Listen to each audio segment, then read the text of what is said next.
Why should Canadians care about, what happened in Washington, D.C. a year ago? Because this is only a symptom of a larger problem. Evan Balgord is the executive director of the Canadian Anti-Hate Network. We're a small nonprofit organization with a fairly broad mandate to, counter, monitor, and expose or report on the far right.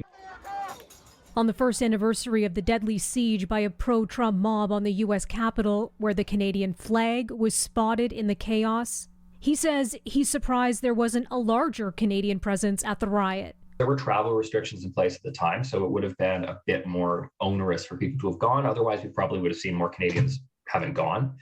But of course, there were Canadians part of it. Canada's always played this role where we are kind of like thought leaders in the far right, I'm ashamed to say, where we produce, significant propagandists. Gavin McInnes, for example, who went on to found the Proud Boys, which went on to be designated as a terrorist organization. Members of the Proud Boys and other extremist groups like the Oath Keepers and the conspiracy ideology QAnon among those charged in the insurrection. Just ahead of the 1-year mark, the RCMP telling CityNews it works closely with its U.S. policing partners on an ongoing basis. And confirming currently, we have no information that any Canadians were arrested as part of the events that unfolded last year in the U.S. But intelligence and law enforcement have warned of the growing threat from far-right extremism. In the U.S., the Secretary of Homeland Security telling CNN this week, ideologies of hate, false information, false narratives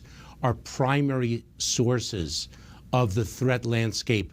January 6th was a wake-up call, but I'm concerned that nothing significant is changing and people are kind of taking the wrong lessons from it. Balgord says by the time policing is involved, it's too late to address such extremist threats because of the current ecosystem. Before the people who go fully far right go there and become racist and hateful and conspiratorial, how do they get there, right?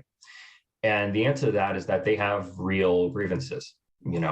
Things feel pretty darn unfair these days. And the far right, whether that's the alt-right, whether that's the Groyper neo-Nazis, whether that's QAnon, they offer up groups of people to blame, and they offer up, easy solutions. If there are real solutions from the left to address kind of those underlying grievances that the far right latches onto and offers fake solutions for, if there are real solutions from the left, the far right wouldn't have been able to grow the way it has. Now, south of our border, the FBI's largest ever investigation continues into the January 6th attack.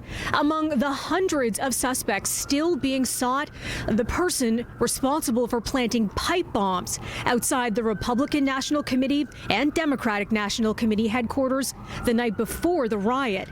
The FBI offering a $100,000 reward for information that could lead to the suspect.